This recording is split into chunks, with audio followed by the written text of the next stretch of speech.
আলাইকুম ওলামায়ে কেরাম, দিনদার মুসলমান ভাইয়েরা, আল্লাহ তাআলার শুকরিয়া আদায় করি যে আজকের এই মুবারক জলসায় হাজির হতে পারলাম। আল্লাহ তাআলা তৌফিক দিলেন, আলহামদুলিল্লাহ। সিরাতুন নবী সাল্লাল্লাহু আলাইহি ওয়াসাল্লাম মাহফিল, রাসূলের সিরাত, আল্লাহর নবীর কালজয়ী আদর্শ আমাদের হেদায়েতের পথ।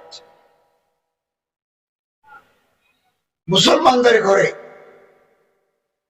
অধিকাংশ মুসলমানদের ঘরে সিরতের কোন গুরুত্বপূর্ণ কিতাব নাই, অথচ বাজার ভর্তি আরবি, বাংলা, উর্দু, ইংরেজি সিরতের কিতাব ভর্তি। একেবারে 1 খণ্ড 2 খণ্ড থেকে শুরু করে 20 খণ্ড পর্যন্ত সিরতের কিতাব আছে। আমরা যদি আমাদের জীবনের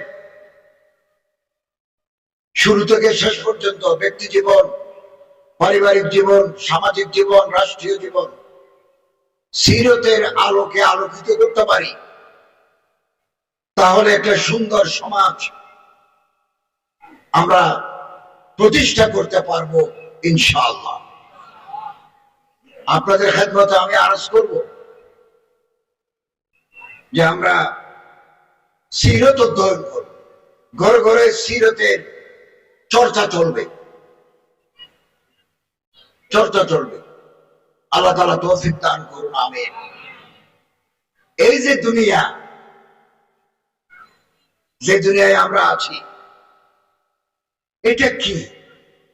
একটা রহস্য ঘেরা জগৎ। আমরা দুনিয়াতে এসেছি বাচ্চা, কথা বলতে পারি না, হাঁটতে পারি না, তারপরে কথা বলতে শিখলাম, হাঁটতে শিখলাম, বড় হলাম, লেখাপড়া করলাম, বিয়ে করলাম,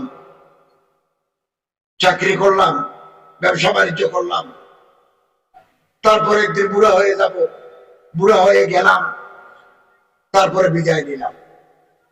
এর নাম দুনিয়া।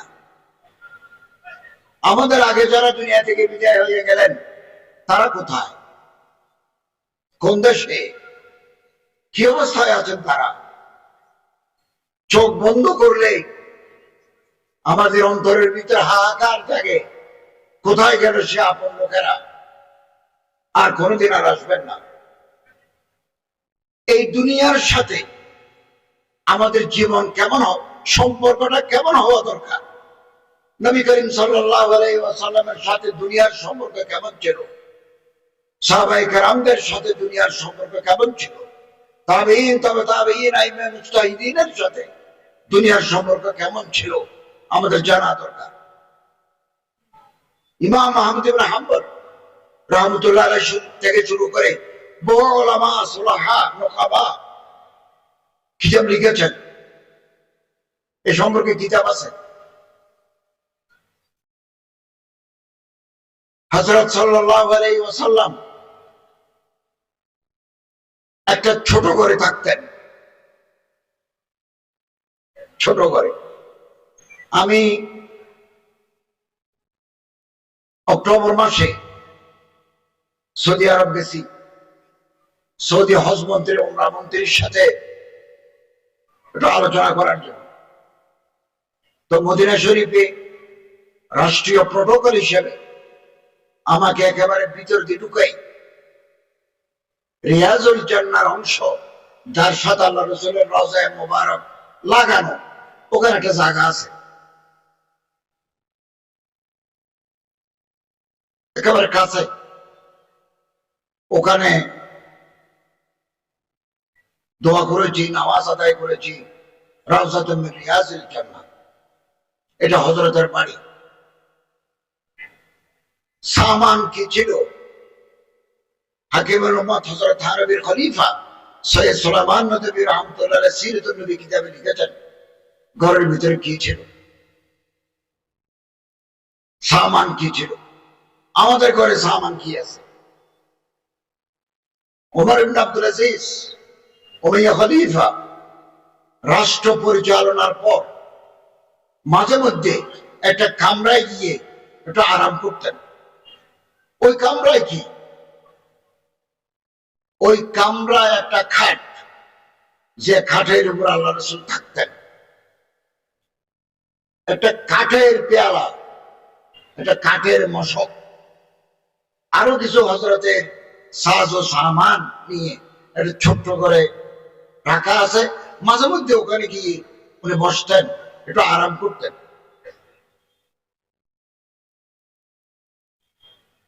কুন ফি দুনিয়া কান্নাকা গরীব, আল্লাহর পয়গম্বর সাল্লাল্লাহু আলাইহি ওয়াসাল্লাম বলে, দুনিয়াতে মুসাফিরের মতো থাকো, আও আবির সাবিল, পথিকের মতো থাকো দুনিয়াতে। উদ্দা নাফসাকা মিন আহলিল কুবুর, নিজকে কবরের বাসিন্দা বলে মনে করো। আমরা কবরের বাসিন্দা। ক্ষমতা, দৌলত, যশ, খ্যাতি একেবারে কম। দেখতে দেখতে এই বেলা ডুবে যাবে। আমাদের আগে যারা বাংলাদেশ ছাড়িয়েছে তারা নাই, আমরা অল্প দিনের জন্য আছি। ইন্টারিম গভর্নমেন্ট, আরবিতে বলার হুকুমতুল ইন্তেকালিয়া, অল্প সময়। তারপর আমরা ভোট দিয়ে জনগণের নির্বাচিত সরকারের হাতে ক্ষমতা দিয়ে আমরা বিদায় নেব, আরেক দল আসবে। এভাবেই চলবে, চর্চা এই রহেগা, এটা চলবে। আইয়ুব খান কোথায়? আইয়ুব খানের কবর আছে পাকিস্তানের হাজার হাজার। কবরের উপরে যে ধুলা পড়ে, এগুলো পরিষ্কার করার লোক নাই। ইরানের প্রেসিডেন্ট রাজা শাহ কোথায়? রাজা শাহর কবর আছে মিশরে। কবরের উপরে যে গাছের পাতা পড়ে, এগুলো পরিষ্কার করার লোক নাই। এখন আমরা ক্ষমতায়, আমাদের আগেও গাড়ি পিছনেও গাড়ি, ইউনিফর্ম পরা লোক, সিভিল ড্রেসে, গোয়েন্দা। সব সময় আমি আসার আগে এখানে লোক চলে আসছে, কিছুদিন পরে থাকবে না, আমরাও থাকবো না। এটার নাম দুনিয়া। দুনিয়া। এখন আমরা টেলিফোন করলে আমাদের অফিসাররা সার সার করতে করতে ব্যতিব্যস্ত হয়ে পড়ে। এমন এক জামানা আসবে, আমি ফোন করলে উনি মোবাইল ধরবেন না, মোবাইল ধরবেন না, সুইচ অফ করে রাখবেন। এটার নাম দুনিয়া। তো সুযোগ পাইছি বলে গাছের আগাটাও খেয়ে ফেললাম, তলাটাও পুড়ে নিলাম। এটা এই দুনিয়ার সাথে না ইনসাফি হয়েছে। সুযোগ পেয়ে ব্যাংকের সমস্ত টাকা লুট করি, বিদেশে বাড়ি তৈরি করলাম। এটা কোন দেশপ্রেমিক মানুষের পরিচয় হতে পারে না। আল্লাহর কাছে জবাব দিতে হবে প্রতিটি জিনিসের। ফয়সালুকুম আন আমালিকুম, you will be accountable before the Allah, the Lord provident. আল্লাহর কাছে জবাব দিতে হবে। সবগুলো রেকর্ড আছে, সবগুলো রেকর্ড। হযরত সাল্লাল্লাহু আলাইহি ওয়াসাল্লাম বলেন, মা লি ওয়ালিদ দুনিয়া, আমার সাথে দুনিয়ার কি সম্পর্ক? আমি এমন এক মুসাফির, কারাকিবিন তাহাতা জিল্লিশ শাজারা, গাছের ছায়ায়, ফি ইয়াউমিন সায়াস, গ্রীষ্মকালে গাছের ছায়ায় একজন মুসাফির, ফরাহা ওয়া তারাকাহা, কিছুক্ষণ আরাম করলো, তারপরে উনি উঠে চলে গেলেন। গাছ কোথায়, দেশ কোথায়, উনি কোথায়? আমরা এরকম এরকম। এটাই দুনিয়া। একদিন আল্লাহ রাসূল সাল্লাল্লাহু আলাইহি ওয়াসাল্লাম সাহাবায়ে কেরামদের নিয়ে সফরে যাচ্ছেন। একটা ভেড়া, কিতাবুজ যুহুদ, আহমদ ইবনে হাম্বল, এটা মরা ভেড়া রাস্তার কিনারে পড়ে আছেন।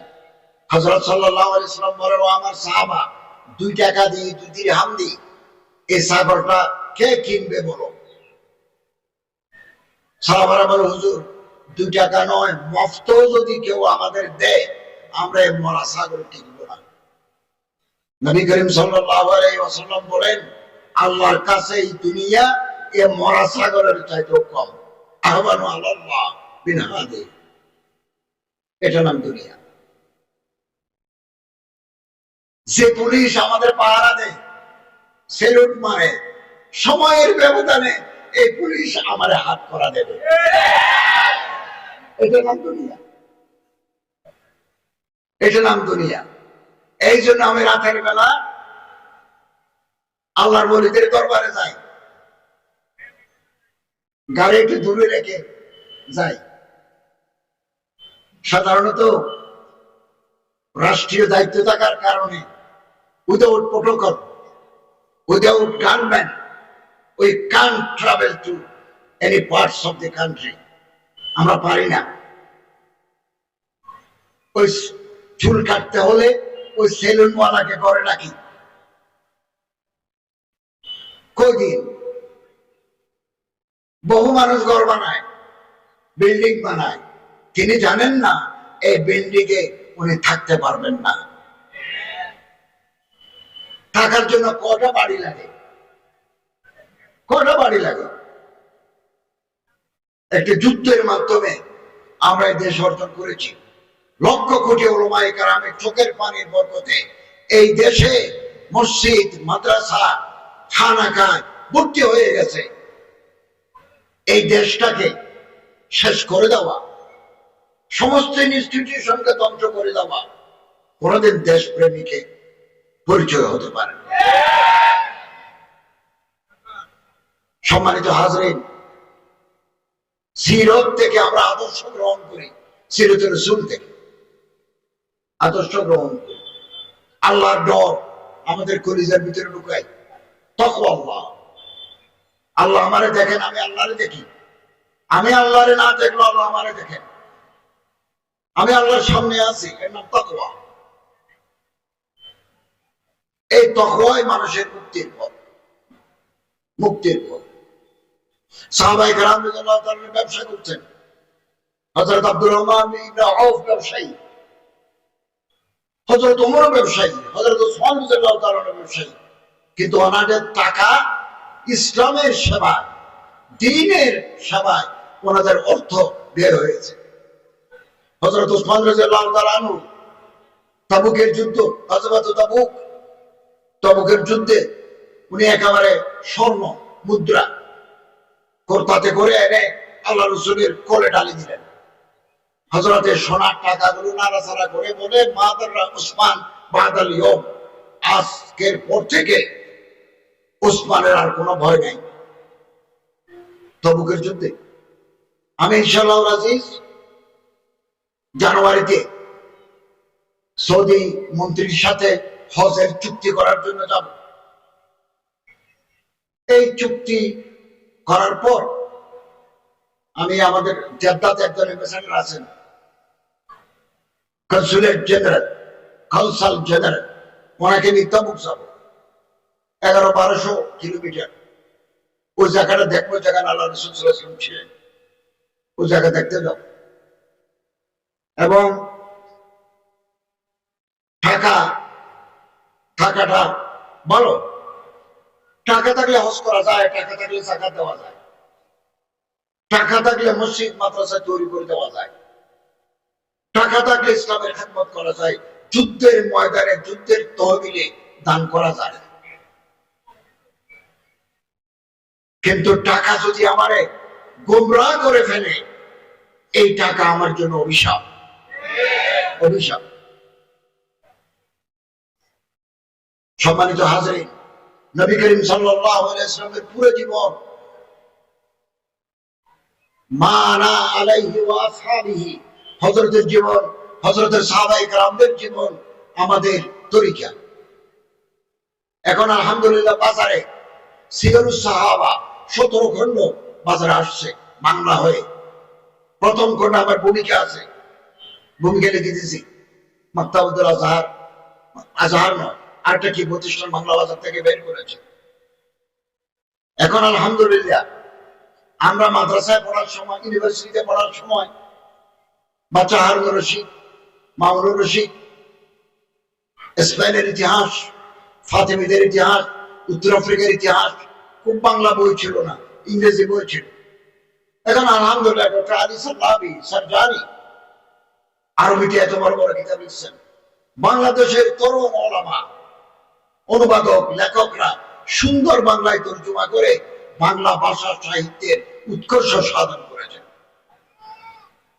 প্রতি বছর এদেশ থেকে কুয়েত, কাতার, বাহরাইন, মিশর, মালয়েশিয়া, সৌদি আরব, তুরস্ক, সব জায়গায় কোরআন প্রতিযোগিতা, হিফজুল কোরআন প্রতিযোগিতা, কিরাআতুল কোরআনের প্রতিযোগিতায় বাংলাদেশের ছেলেরা, বাচ্চা বাচ্চা ছেলেরা 1 নম্বর 2 নম্বর 3 নম্বর পুরস্কার নিয়ে আসছেন।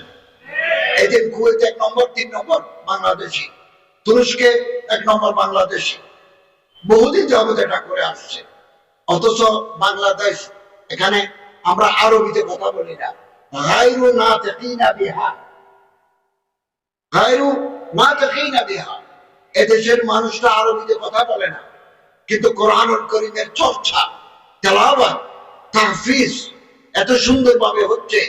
আন্তর্জাতিক পর্যায়ে আরব দেশের আরবি ছাত্রদেরকে পরাজিত করে বাংলার এই ছোট ছোট বাচ্চারা 1 নম্বর 2 নম্বর পুরস্কার নিয়ে আসছে।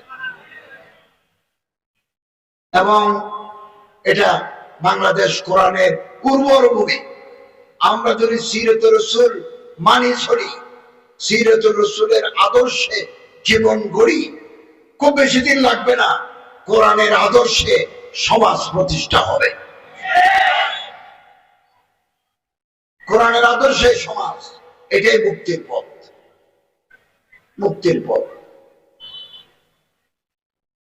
হযরত আবু বকর রাদিয়াল্লাহু তাআলা আনহু কবর দেখলে কাঁদতেন, হাত্তা ইয়াবুল্লা লাহিয়াতাহু, চোখের পানিতে দাঁড়িয়ে গেছে, কবর দেখলে কাঁদতেন।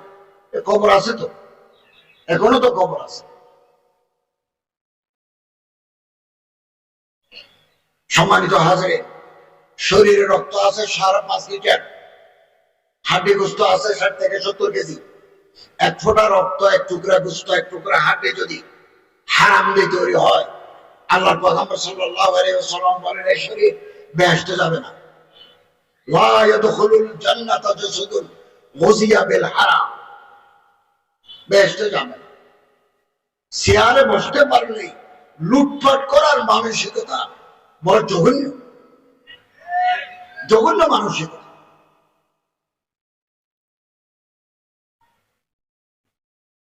এক ফোঁটা রক্ত, 1 টুকরা গোস্ত হারাম দিয়ে যদি তৈরি হয়, এই শরীর বেহেশতে যাবে না। আমাদের ভবিষ্যৎ কি? ভবিষ্যৎ কি? সম্মানিত হাজিরিন, হুজুর আকরাম সাল্লাল্লাহু আলাইহি ওয়াসাল্লাম যে সাহাবায়ে কেরাম তৈরি করে গেছেন, ওনাদের আদর্শ, ওনাদের জীবন ধারা আমাদের জন্য উজ্জ্বল আলোকবর্তিকা, আলোকবর্তিকা। এক দেশ থেকে আরেক দেশে চলে গেছেন দাওয়াত, তাবলীগ, তালিম, জিহাদের জন্য। আফ্রিকায় যাচ্ছেন, উকবা ইবনে নাফি কিছু মানুষ পাইলে বলতেন, ভাই এক আল্লাহ ছাড়া কোনো মাবুদ নাই, হযরত মুহাম্মদ সাল্লাল্লাহু আলাইহি ওয়াসাল্লাম আখিরি নবী, লা নবিয়্যা বাদি, লা নবিয়্যা বাদা, কোরআনুল কারীম আল্লাহর কিতাব, এটা মানি শুনবেন। সবাই বললো আমরা যে কথা শুনি নাই। সাহাবায়ে কেরামের কথা বলার পরে বলতেন, হাল মিন ওয়ারাইকুম আহাদুন, তোমাদের পরে কি আর কোন দেশ আছে, কোন মানুষ আছে? বলো আছে তো। আবার গেল 50 মাইল, এই সুদান, সোমালিয়া, আফ্রিকা, মারাকাশ, এগুলো এভাবে মুসলমানদের অধীনে এসেছে। এমনি আসে নাই, এমনি আসে নাই। তারপর একেবারে চলে গেল মারাকাশ, আল মাগরিব, যেটার নাম আধুনিক নাম মরক্কো,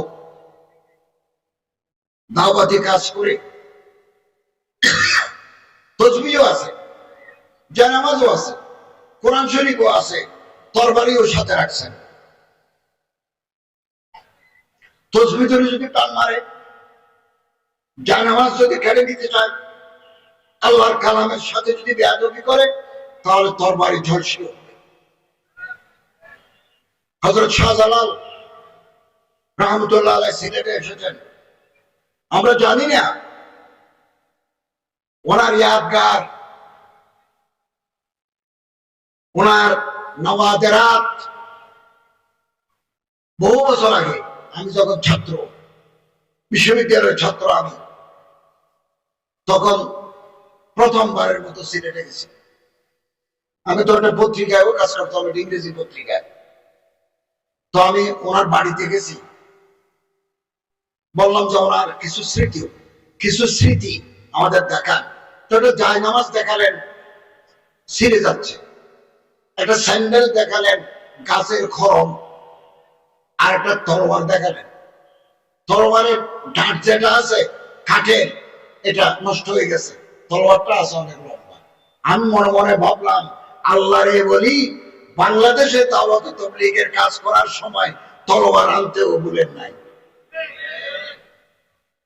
জানামাজ আনতে ভুলেন নাই, কোরআনুল কারীম আনতে ভুলেন নাই, খড়ম আনতে ভুলেন নাই, তরবারি আনতেও ভুলেন নাই। এগুলো সুন্নাত রাসূল। তো মরক্কো পর্যন্ত যাওয়ার পরে সাহাবায়ে কেরামের দল জিজ্ঞাসা করলেন, হাল মিন ওয়ারাইকুম আহাদুন, হাল মিন ওয়ারাইকুম সাবিতুন আহাদুন, বলো আছে তো, তবে আপনারা যেতে পারবেন না। কেন? মাঝখানে যে পাহাড়, এই পাহাড়ে হায়েনা আছে, এটা কুকুরের মতো, নখটা খুব লম্বা, হায়েনা সাইজও কুকুরের মতো, হায়েনা আছে, বাঘ আছে, সাপ আছে, রাস্তা নাই। সাহাবায়ে কেরাম রাদিয়াল্লাহু তাআলা আনহু বলেন, তুমি এটা চিন্তা করো না, মানুষ আছে কিনা বলো, আমার দাওয়াত দরকার, আমার তালিম দরকার, সিরাতুর রাসূল পৌঁছানোর দরকার। তারপরে সাহাবায়ে কেরামদের বলতে, রাস্তা কাটো, পাহাড়ের উপর দিয়ে রাস্তা কাটো, যে রাস্তা দিয়ে কেবল ঘোড়া যেতে পারে। তারিখুল মাগরিব, তারিখুল উনদুরুস কিতাবে লেখা আছে, পাহাড় কেটে যাচ্ছেন, এবং কমান্ডার ইন চিফ হযরত উকবা ইবনে নাফি পাহাড়ের উপর উঠে এভাবে হাত দিয়ে বলেন, ইয়া আইয়াতুহাল হাইয়াত ওয়াস সাবাহ, হে বন জঙ্গলের সাপ, বিষাক্ত প্রাণী, হিংস্র প্রাণী, নাহানু আসহাবু রাসূলিল্লাহ সাল্লাল্লাহু আলাইহি ওয়াসাল্লাম, আমরা আল্লাহর রাসূলের সাহাবী, আমরা এখানে দাওয়াত তাবলীগের কাজ করতে এসেছি, ইসলামের দাওয়াত দিতে এসেছি, সিরাতুর রাসূলের কথা বলতে এসেছি, ইরহানু আন্না, তোমরা আমাদের ছেড়ে চলে যাও, আমাদের জন্য জায়গা করে দাও, যদি রাস্তায় পাই কতল্লাহু, আমরা তোমাদের হত্যা করব। আবুল হাসান আলী নাদভী রাহমাতুল্লাহ আলাইহি বলেন, এই পার থেকে ওই পারে চলে গেল, গহীন জঙ্গলের ভিতরে কোন বাঘ ভালুকের দেখা হয় নাই, বরঞ্চ দেখা গেল বাঘ তার বাচ্চার গর্দানের উপর কামড় দিয়ে নিরাপদ জায়গায় চলে যাচ্ছে। তারপর ওই পারে গেল মরক্কো, যেখানে রাজধানী রাবাত, একটা শহর আছে ক্যাসাব্লাঙ্কা, 50,000 মানুষ এক ইমামের পিছনে নামাজ আদায় করতে পারে, পৃথিবীর শ্রেষ্ঠ মসজিদ ক্যাসাব্লাঙ্কা জামে মসজিদ। তারপরে জমিন শেষ, আটলান্টিক সাগর, বাহরুল কাহিল। সাহাবায়ে কেরাম নদীর কিনারে দাঁড়িয়ে দেখলেন মানুষ নাই, সবাইকে বলেন একটু পানিতে নামো, আমরা যতদূর যেতে পারি যাবো। ফালিবাল্লিগি শাহিদুল গায়বা, আল্লাহর পয়গম্বরের কথা। এই যে মাওলানা হযরত আল্লামা মাওলানা জুনায়েদ আল হাবিব সাহেব এখান থেকে ওয়াজ করে মুগদা যাবেন, মুগদা থেকে যাবেন আরেক জায়গায় দাঁড়িয়ে, প্রতিদিন দূরে, অনেক দূরে দূরে সিরাতের দাওয়াত দিয়ে যাচ্ছেন। তো বকদের ইস্তাত ওনারা গলা পর্যন্ত গেলেন, এরপরে গেলে ডুবে যাবেন, ওখানে যাওয়ার পরে বলতেছেন, আল্লাহ যতদূর তোমার জমিন ছিল তোমার পয়গম্বরের ফালিবাল্লিগি শাহিদুল গায়বা দাওয়াত পৌঁছে দিয়েছে, এখন তো আর যেতে পারি না। লাউলা হাদিহিল বাহর লামাযিতু ফিল বিলাদ মুজাহিদান ফি সাবিলিক ওয়া উকাতিলু মান কাফারা বিকা। আমরা যদি ওই পারে যেতে পারতাম, নৌকা থাকতো, তাহলে ওই পারে গিয়ে তোমার কোরআনের দাওয়াত, তোমার নবীর রিসালাতের দাওয়াত আমরা ওই পারে পৌঁছে দিতাম। এটা পৌঁছাতে গিয়ে যদি কেউ আমাদের দাড়ি ধরে টান দিত, উকাতিলু মান কাফারা বিকা, তার বিরুদ্ধে তরবার ধরতাম। दस्त तो दस्त है, दरिया भी न छोड़े हमने, बाहर जुल्मात में दौड़ा दिए घोड़े हमने। বলতেছেন আল্লাহ জমিনের 1 ইঞ্চি জমিন বাকি রাখি নাই, দরিয়ায় পর্যন্ত তোমার দাওয়াত দিয়েছি। একমাত্র সিরত রাসূল আল্লাহর পয়গম্বরের কালজয়ী আদর্শ আমরা যদি মেনে চলতে পারি, আমাদের হৃদয়ে জায়গা দিতে পারি, আমাদের ব্যক্তি জীবন, পারিবারিক জীবন, ব্যবসায়িক জীবন, সামাজিক জীবন, রাষ্ট্রীয় জীবনে যদি রাসূলের আদর্শ সুন্নাতকে ধরে থাকি, তাহলে বিজয় আমাদের হাতে আসবে আসবে। সম্মানিত হাজরিন, সারা দুনিয়া ব্যাপী জাগরণ আসছে, সারা দুনিয়া ব্যাপী। আমাদের আর ভেদাভেদ করার টাইম নেই, একতলাপ থাকবে। আপনি এক মাদ্রাসার ফারেক, আমি আরেক মাদ্রাসার ফারেক। আপনি এক পীর সাহেবের মুরিদ, আমি আর পীর সাহেবের মুরিদ। আপনি জিকির বড় করে করেন, আমি জিকির ছোট করে করি। আপনি এক ইমাম সাহেবকে মানেন, আমি আরেক ইমাম সাহেবকে মানি। এগুলো আছে, এগুলো থাকবে, কিন্তু ইসলামের বৃহত্তর স্বার্থে আমি এবং আপনি এক এবং অভিন্ন।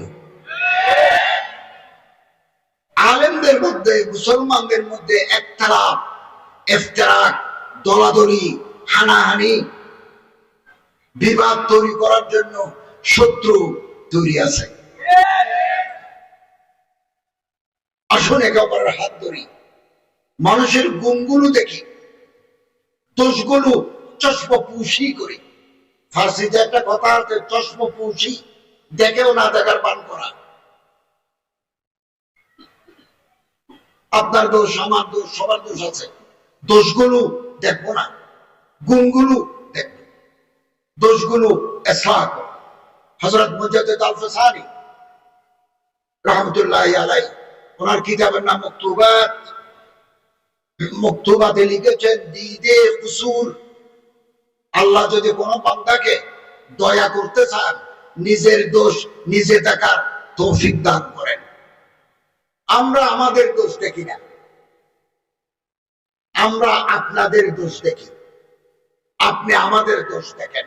এক মুসলমান ভাই আরেক মুসলমান ভাইয়ের দোষ দেখেন, এই দোষটা ফেসবুকে লাল করে দিয়ে দেন। আমরা দিই, অন্যরা হাসে, বলো ঠিক আছে, তো দিছো তো মারামারি।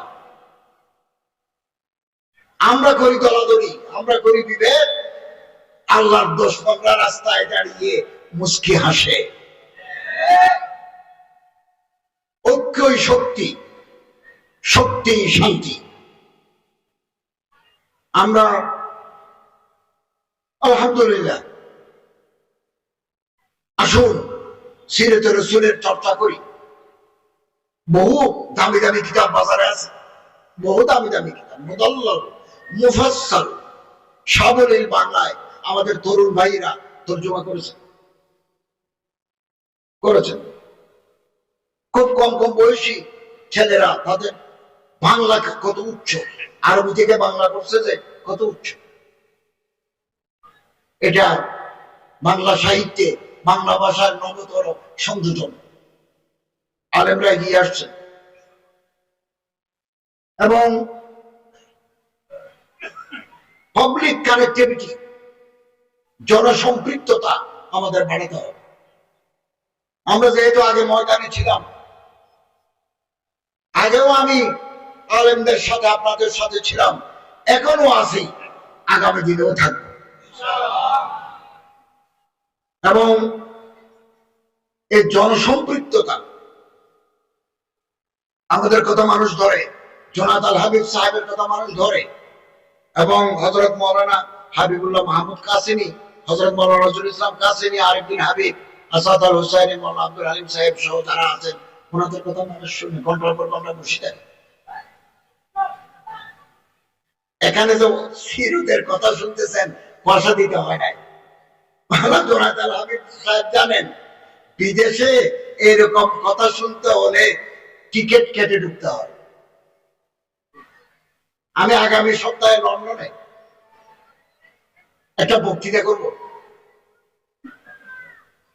ওখানে দেখলাম টিকিট বেচা হচ্ছে, প্রায় টিকিট বিক্রি হয়ে গেছে। আমি কেবল 10 মিনিট বক্তৃতা করব। Oneness of Allah, the significance of the Holy Quran, and appeal to the younger generation. Cable 10 minute আমার বক্তৃতা লন্ডনে, এটার জন্য টিকিট কেটে ঢুকতেছে। আলহামদুলিল্লাহ, আমাদের ওলামায়ে কেরাম বিনা টিকিটে চারিদিকে খোলা রাখছে, যত আসো, আসতে পারো, মাঠ ভর্তি হয়ে দাঁড়িয়ে থাকো। এটা বাংলার ঐতিহ্য। আলহামদুলিল্লাহ। সম্মানিত হাজরিন, আমরা একটা নতুন সমাজ, নতুন রাষ্ট্র ব্যবস্থার স্বপ্ন দেখি, যেটা সিরাতের আলোকে হবে, খোলাফায়ে রাশিদিনের আলোকে হবে। একদিনে হয় না, মানুষ তৈরি করতে হয়, রেজাল্ট তৈরি করতে হয়। আপনার জনগণের কাছে যান, জনসম্পৃক্ততা আরো বাড়ান। এখন তো আছে আলহামদুলিল্লাহ, আরো বাড়ান। বেশ কিছু এমপি যদি আগামী নির্বাচনে ব্রাহ্মণবাড়িয়া থেকে আমার ভাইকে, এরকম অন্যান্য জায়গা থেকে জনগণ যদি পার্লামেন্টে পাঠাতে পারে, তাহলে পার্লামেন্টে হকের কথা বলার লোক তৈরি হয়ে যাবে। আমি এই সরকারের 24 জনের ভিতরে একজন, বা একজন দিয়ে কাজ হয়? আলহামদুলিল্লাহ, আমি আমার মন্ত্রণালয় নিয়ে আসি, সবার সাথে বসে আমাদের কাজ করতে হয়। আগামী পার্লামেন্টে আমরা যাদের হাতে ক্ষমতা দিয়ে যাব, ওখানে যদি 5-7 জন আপনারা আলেম আহলে ইলম দিতে পারেন, সমাজের চেহারা পাল্টে যাবে। চিরদিন মাহকুম, চিরদিন মখলুক, চিরদিন মামুর থাকবো কেন? থাকবো কেন? আলহামদুলিল্লাহ, বহু আলেম ওলামা মাদ্রাসা থেকে ফারেক হয়ে সচিবালয়, আজকে আমি সকালবেলা কালকা হাটাজারিতে তকরির করছি, সকালে ফ্লাইটে আসছি, তো আমার প্রটোকলের জন্য যে ম্যাজিস্ট্রেট ছিল, উনি আলেম। ওনার দেখে মনে হয় না উনি সরকারের ম্যাজিস্ট্রেট, আলেম। লম্বা জামা গায়ে দেওয়া, দাড়ি টাড়ি সুন্নতি। এই সমাজ পাল্টাতে হবে। এই সমাজ পাল্টানোর জন্য আমাদের বড় আলেম, বড় ওয়াইজ, বড় মুফাসসির, বড় মুফতি আমাদের দরকার, স্পেশালাইজড আলেম দরকার। পাশাপাশি আমাদের কিছু ভাই যাদের জেহানত আছে, যাদের রগবত আছে, তারা আলহামদুলিল্লাহ বিসিএস দিয়ে সরকারের সচিব, ম্যাজিস্ট্রেট, টিএনও, ডিসি হবেন, বিচারক হবেন। এত বছর মাদ্রাসার ছাত্র জানলে উপরে উঠতে পারে নাই। কোথাও যদি দেখে দাখিল আলেম দৌরা, তারা আর উঠতে দেয় নাই। ইনশাআল্লাহ আজিজ, আগামীতে এগুলো থাকবে না। জাতীয় বিশ্ববিদ্যালয়ে কোন একটা কলেজে ডিগ্রি খুলবে, তো সাবজেক্ট আগে বাংলা, ঠিক আছে, ইংরেজি, ঠিক আছে, রাষ্ট্রবিজ্ঞান, ঠিক আছে, ইকোনমিক্স, ঠিক আছে, সোশ্যোলজি, ঠিক আছে, জিওগ্রাফি, ঠিক আছে, ইসলামিক স্টাডিজ না। এক শ্রেণীর ইসলাম বিদ্বেষী লোক এক সময় জায়গায় জায়গায় বসেছিল, আগামী দিনে তারা থাকবে না ইনশাআল্লাহ। আমি প্রয়োজনে ভাইস চ্যান্সেলরের সাথে কথা বলবো, যে আপনি ইসলামিক স্টাডিজ উপর যে বার, যে প্রতিবন্ধকতা ছিল, এটা হটে দেন। কলেজে আমি তো এখানে আসার আগে একটা মাদ্রাসায় হাদিস পড়াতাম, এটা ইউনিভার্সিটিতে ক্লাস নিতাম, মাদ্রাসাতুল ইসলামিয়া, উলুমুল কোরআন মাদ্রাসাতুল ইসলামিয়া। আসার আগে আমি বহু বছর কলেজে প্রফেসরি করেছি। প্রথম যখন গেছি তখন ইসলামিক স্টাডিজ, অ্যারাবিক, ইসলামের ইতিহাস এগুলো নেওয়া যেত। পরে এমন কারিগরি সিস্টেম করে দিল, ইসলামের ইতিহাস নিলে স্টাডিজ নেওয়া যাবে না, স্টাডিজ নিলে অ্যারাবিক নেওয়া যাবে না। আমরা আসার পরে এমন সিস্টেম করে দিল, আরবি, ইসলামিক স্টাডিজ, ইসলামের ইতিহাস একেবারে না নিয়ে যে কোনো ছেলে আইএ পাস করতে পারবে। এটা হচ্ছে ইসলামকে, ইসলামী আদর্শকে, সিরত রসুলের নমুনাকে আস্তে আস্তে কোণঠাসা করে দেওয়ার চক্রান্ত। আমরা এই জঞ্জাল পরিষ্কার করতে চাই। আপনারা মাঠ থেকে আওয়াজ তুলবেন, ভিতরে আমরা আছি। বাইরে মৌলানা জুনায়েদ আল হাবিব, ভিতরে আফম খালিদ হোসেন। আল্লাহ তাআলা আমাদের সবাইকে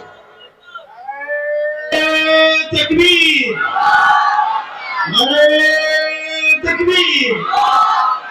আল্লামা ডক্টর আফম খালিদ হোসেন, আল্লামা ডক্টর আফম খালিদ হোসেন জিন্দাবাদ, জিন্দাবাদ। সম্মানিত হাজরিন, আমরা আশাহত হব না। দুনিয়া উম্মীদ পর কায়েম হ্যায়, আশায় মানুষ বাঁচি থাকে। আজকে আমি প্রেস ক্লাবে এখানে আসার আগে ইবতেদায়ী মাদ্রাসার কনফারেন্স করেছি। এই সমস্ত মাদ্রাসায় লক্ষ লক্ষ ছাত্র পড়ে, 15-20 বছর যাবত তারা লড়াই করে আসছে, তাদেরটা মঞ্জুরি দেওয়া হয় নাই। প্রাইমারি স্কুলে শিক্ষকদের ট্রেনিং এর জন্য আমাদের বাংলাদেশ সরকারের 50টা প্রাইমারি ট্রেনিং ইনস্টিটিউট আছে, কিন্তু ইবতেদায়ী মাদ্রাসার জন্য কোনো ট্রেনিং সেন্টার নেই। আমি মাননীয় শিক্ষা উপদেষ্টার কাছে একটা ডিউ দেব যে আপনি এগুলো বাস্তবায়ন করেন। ওনারা যদি দেখা করেন, সাক্ষাৎ করেন, আমি এদিক ভিতর থেকে ওনাকে সাহায্য করব।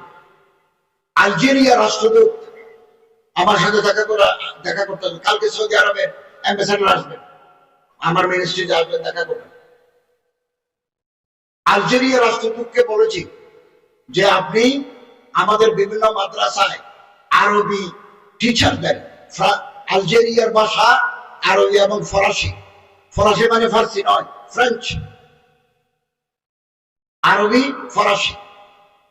সারাকুঞ্জে গত বুধবারে সশস্ত্র বাহিনী দিবসের মিটিং ছিল ক্যান্টনমেন্ট।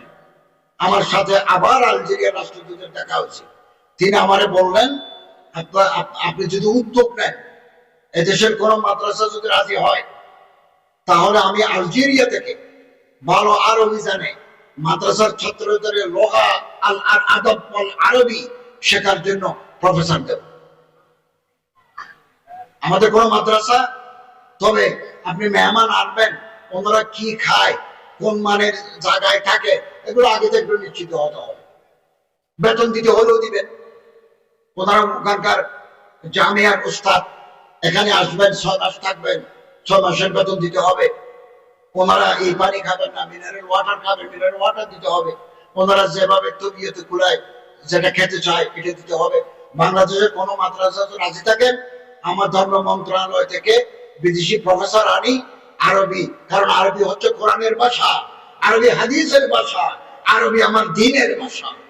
তাআল্লামুল আরবিয়্যা, হযরত ওমর বলছেন আরবি শিখো, এটাই তোমার দ্বীন। তুরস্ক থেকে আল মুআসসাসাতুদ দিয়ানা আমার সাথে দেখা করছেন। তারা বিভিন্ন বিশ্ববিদ্যালয়ে স্কলারশিপ দেন। আমি ওনাকে বলেছি, আপনি কওমি মাদ্রাসায় আলিয়ার ছাত্ররা পাচ্ছে, বিশ্ববিদ্যালয়ের ছাত্ররা পাচ্ছে, কওমিদেরকেও আপনি দেন। তিনি রাজি হয়েছেন। রোহিঙ্গা থেকে কিছু ইমাম পাঠাবেন, আমরা একটা ইমামের দল চট্টগ্রাম সেন্টার থেকে রোহিঙ্গার ক্যাম্পে পাঠাবো।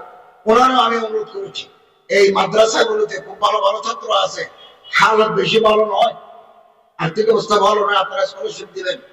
তিনি সেটাও রাজি হয়েছেন। কওমি মাদ্রাসার সনদ, হাইয়াতুল উলিয়ার সনদ গত সরকারের আমরা পাইছি। এখন এইটা দিয়ে কি কি করা যায়, কার্যকারিতা কোথায়?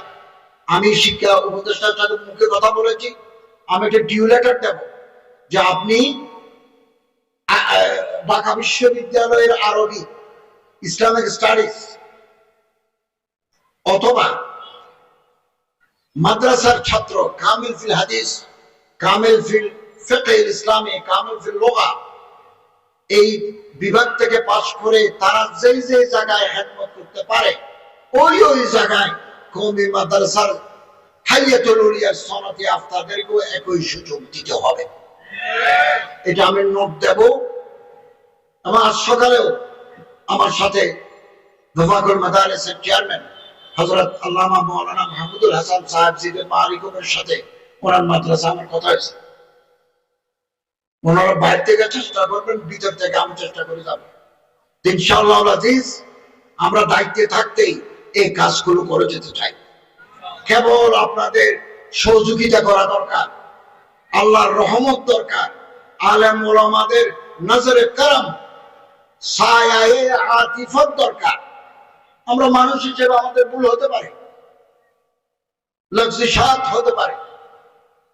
আপনারা আমাদের সংশোধন করবেন, পরামর্শ দিবেন। আল্লাহ না করুন, আল্লাহ না করুন, আমাদের অন্তর্বর্তীকালীন সরকার যদি কোনো কারণে ব্যর্থ হয়, দেশে কালো আঁধার নেমে আসবে, আপনারা রাস্তা দেখবেন না। কোনটা রাস্তা, কোনটা খাল, অমাবস্যার অন্ধকার নেমে আসবে। আমরা চাচ্ছি transparently we will hand over power to the elected government after due course. এবং আমাদের চিফ অ্যাডভাইজার সাহেব বলেছেন নির্বাচনের গাড়ি, নির্বাচনের ট্রেন লাইনের উপর তুলে দিছি, এটা এখন চলবে, স্টেশনে পৌঁছতে যতক্ষণ সময় লাগে। দোয়া চাই আল্লাহ তাআলা যেন আমাদেরকে, এবং আমি দায়িত্ব নেওয়ার পরে আলহামদুলিল্লাহ ওয়াকফ প্রশাসন শত শত কেস জমি আছে। একটা ওয়াকফের মামলা 2024 সালে পড়লে আর একটা তারিখ পড়ে 2028 সালে। ইতিমধ্যে মাজার কমিটি, এই কমিটি, সেই কমিটি, ওনারা এগুলো বুক করেন। আইনমন্ত্রীর সাথে দেখা করে হাইকোর্ট স্পেশাল বেঞ্চ করতেছি, দুজন বিচারপতি আমাদের মামলাগুলো দেখবেন 6 মাসের ভিতরে শত শত মামলা আমরা নিষ্পত্তি করে দেব। 2, 100 কোটি টাকা খরচ করে বাইতুল মুকাররমকে নতুন করে সাজানো, বিউটিফিকেশন এন্ড ডেভেলপমেন্ট অফ বাইতুল মুকাররম। 1 টাকা 500 হয় সর্বোচ্চ পরিষদে। আমি অর্থমন্ত্রীকে বলেছি, স্যার বাইতুল মুকাররমটা পাস করাই দিতে হবে। বললে বাইতুল মুকাররম নিয়ে কোনো কথা নেই, পাস করাই দেবে। গত জুমাবারে জুমার নামাজ পড়ছে আন্তর্কিলা শাহী জামে মসজিদে, এটা ভেঙে যাচ্ছে। এটা মুঘল সম্রাট আওরঙ্গজেব ওনার মামা শায়েস্তা খান এই মসজিদ বানাইছিলেন 1667 খ্রিস্টাব্দে, 400-500 বছর আগে। এটাকে আমরা নতুন করে মদিনার মসজিদে নববীর আদলে নতুন ভাবে তৈরি করব। কুয়েত আমাদেরকে 10 কোটি টাকা দিচ্ছেন, এটা আমাদের হাতে আছে। মসজিদ বানতে কিন্তু আরো অনেক কোটি টাকা লাগবে। টাকার জন্য আল্লাহর ঘর বন্ধ থাকবে না, নির্মাণ বন্ধ থাকবে না। আমি পরিকল্পনা করেছি জানুয়ারি মাসে ভিত্তিপ্রস্তর দেব। আমরা শেষ করতে পারবো না, আমাদের হাতে সময় নাই, আমরা সূচনা করে দিয়ে যাব ইনশাআল্লাহ। আগামী দিনে যারা আসবেন তারা এটাকে সুসম্পন্ন করবেন।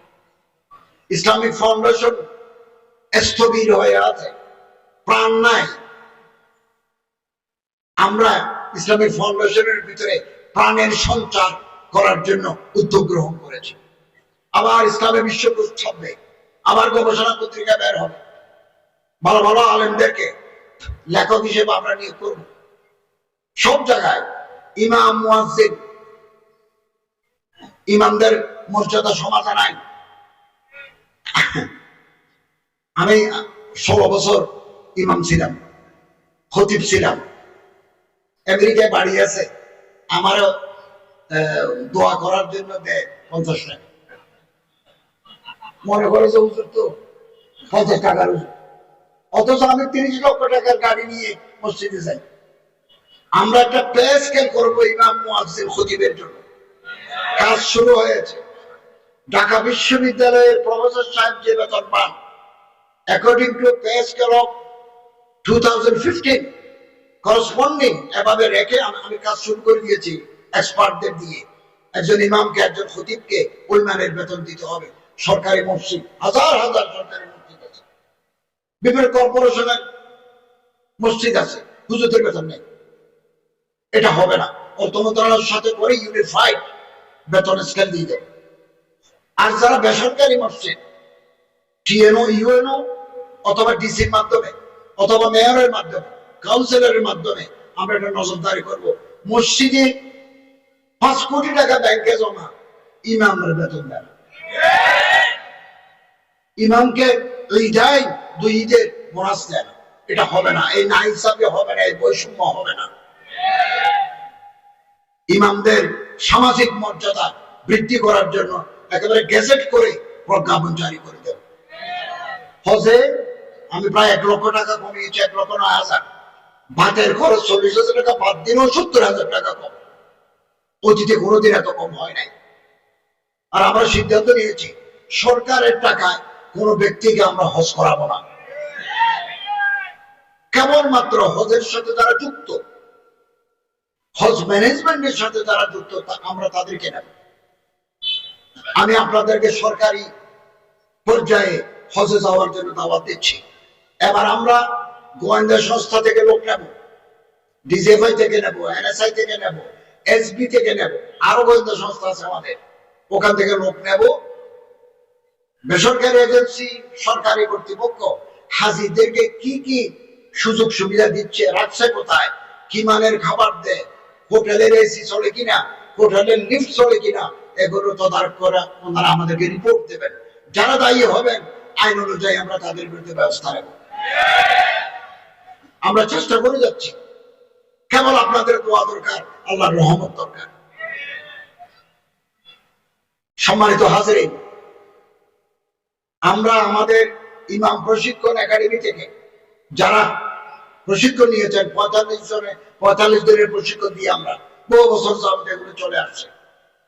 45 দিন পাশ করে 15 টাকা চাঁদা দিবেন। এরপরে আপনি যদি অসুস্থ হয়ে যান, আপনার ছেলে যদি লিভার সিরোসিস মারাত্মক রোগে আক্রান্ত হয়, আমরা আপনাকে এককালীন সাহায্য করব। অথবা আপনি যদি মনে করেন ইমামতির পাশাপাশি ছোটখাটো একটা ব্যবসা করবেন, সমস্ত অধিকাংশ নবী ব্যবসা করেছেন, বহু সাহাবী ব্যবসা করেছেন। আল্লাহ রাসূল সাল্লাল্লাহু আলাইহি ওয়াসাল্লাম বলেন, তিসআতুল আশরা মিনার রিজকি তিজারা, টাকা পয়সা রোজগারের 10টা যদি পথ থাকে, 9টা পথই ব্যবসা। শেখুল হাদিস সালামা তাকরীর রাহমাতুল্লাহ কিতাব আছে। আমরা তো জানি ফজাইলে নামাজ আছে, ফজাইলে রোজা আছে, ফজাইলে হজ আছে, ফজাইলে সাদাকাত আছে, ফজাইলে দুরূদ আছে, আরেকটা আছে ফজাইলে তাজারত। এটা চট্টগ্রাম থেকে অনুবাদ হয়েছি, আমি একটা ভূমিকা লিখে দিছি, ফজাইলে তাজারত, ব্যবসার ফজিলত। তো কোন আলেম, কোন ইমাম সাহেব যদি ছোটখাটো ব্যবসা করতে চান, এই পুঁজিও আমরা দেব। এবং সুদ নাই, কর্জে হাসানা। আলহামদুলিল্লাহ, আমরা যত কোটি টাকা বাজারে দিয়েছি, আদায়ের হার, ফেরত দেওয়ার হার 100%। কোন ইমাম সাহেব, কোন মুয়াজ্জিন সাহেব টাকা নিয়ে পালিয়ে যান নাই, আমাদেরকে ফেরত দিচ্ছেন। এতে বুঝা যায় আলেমরা কত আমানতদার, ইমামরা এই দেশের প্রতি, এই রাষ্ট্রের প্রতি কত মায়া মোহাম্মত রাখেন, যে টাকাগুলো নিচ্ছেন ওনারা কিস্তি করে ফেরত দিচ্ছেন। আমরা আপনাদের পাশে আছি। এছাড়া আমাদের ইমাম মুয়াজ্জিন কল্যাণ ফান্ডে আরো বড় ফান্ড আছে। আমরা একটা পরিকল্পনা নিয়েছি। আমরা একটা মিনারেল ওয়াটার গভর্নরসের, বড় গভর্নরসের মিটিং আছে, মিটিংয়ে এটা আলোচনা তুলব। মিনারেল ওয়াটার, আমরা প্রত্যেকে তো পানি খাই, বোতলের পানি খাই। তো আমরা একটা ফতুল্লা, নারায়ণগঞ্জের ফতুল্লা একটা বোরিং করেছি, ওখান থেকে যে পানি উঠলো, পানি এগুলো ভালো নয়। গাজীপুরের শ্রীপুরে আমরা খুব ভালো পানি পেয়েছি, ক্লাস 1 পানি পেয়েছি। এটাকে একটু ট্রিটমেন্ট করে রিসাইক্লিং করে আমরা মিনারেল ওয়াটারে পরিণত করতে পারবো। আমাদের কিছু জায়গাও আছে। এবং আমি প্রাথমিকভাবে ভেবেছি এই বোতলের নাম দেব ইমাম। ইনশাল্লাহ শুরু করে দিতে চাই, হাতে একেবারে সময় কম, আর কিছুদিন সময় পেতে কাজ করতে একটু সুবিধা হয়েছে। দোয়া করেন আল্লাহ তাআলা যেন আমাদের উপর অর্পিত দায়িত্ব যথাযথভাবে পালন করতে পারি, সে তৌফিক আল্লাহ তাআলা আমাদের দান করেন। এবং ওলামাদের সাথে থাকবেন, ওলামাদের কথা মানবেন, সোহবতে বা আহলে দিল এটা লালন করবেন, পালন করবেন। ওলামা থেকে আলাদা হয়ে গেলে পথহারা হয়ে যাবে, পথহারা হয়ে যাবে। এবং আলহামদুলিল্লাহ বাংলাদেশের এই ওলামায়ে হক্কানি, ওলামায়ে রাব্বানি যুগ যুগ ধরে ইলমে দ্বীনের, মসজিদ মাদ্রাসা, ইসলামী জজবা, ইসলামী সংস্কৃতির খেদমত করে যাচ্ছেন। আগামী দিনেও তারা করে যাবেন, এই খেদমত তারা আঞ্জাম দিচ্ছেন।